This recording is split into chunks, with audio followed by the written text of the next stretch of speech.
नमस्कार, स्वागत है आप सभी का दैनिक सवेरा पर। मैं हूं आपके साथ पिंकी थिमान। 24 सितंबर को लेह लद्दाख में भड़की हिंसा के सबसे बड़े आरोपी सोनम वांगचुक इस समय जोधपुर जेल में बंद है।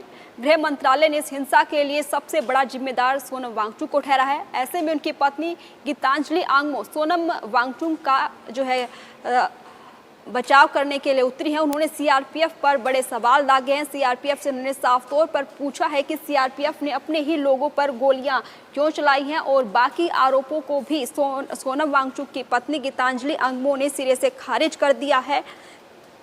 तो लद्दाख में 24 सितंबर को बड़ी हिंसा भड़की थी, जिसमें 4 लोगों की मौत और 70 से ज़्यादा लोग घायल भी हुए थे। और सोनम वांगचुक की पत्नी गीतांजलि आंगमो ने कहा है कि सोनम का विरोध प्रदर्शन पूरी तरीके से शांतिपूर्ण चल रहा था। 10 दिनों से भी ज़्यादा का समय हो चुका था। इसके बाद भी किसी तरह की कोई हिंसा देखने को नहीं मिली थी। हिंसा के पीछे सीआरपीएफ को ही गीतांजलि आंगमो ने जिम्मेदार ठहराया है। आपको बता दें कि लेह लद्दाख में हुई हिंसा के बाद सोनम वांगचुक को गिरफ्तार कर जेल भेज दिया गया था।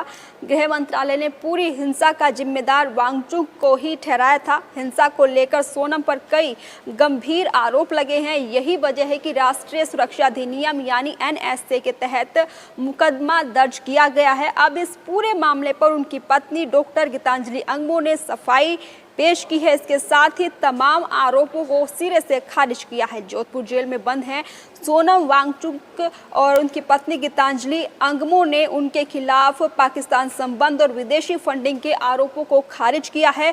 उन्होंने कहा है जिस तरीके से आरोप लगाए जा रहे हैं वे बेबुनियाद हैं।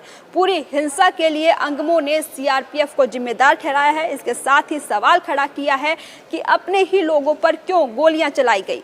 इससे पहले शुक्रवार को लद्दाख डीजीपी ने कहा था कि सोनम वांगचुक पाकिस्तानी इंटेलिजेंस ऑपरेटिव के संपर्क में थे। इसे पिछले महीने गिरफ्तार किया गया था। अब हम कानूनी रास्ता अपनाएंगे, आंगमो गीतांजलि ने कहा है। सोनम वांगचुक की पत्नी Himalayan institute of alternative learning की सह संस्थापक भी हैं। उन्होंने कहा कि सोनम की गिरफ्तारी के बाद से उन्हें किसी तरह से कोई संपर्क नहीं हो पाया है। आंगमो ने यह भी कहा है वांगचुक को कड़े राष्ट्रीय सुरक्षा कानून के तहत 48 घंटे से ज़्यादा समय तक बिना किसी संपर्क के हिरासत में रखा गया और अब हम इसके लिए कानूनी रास्ता अपनाएंगे।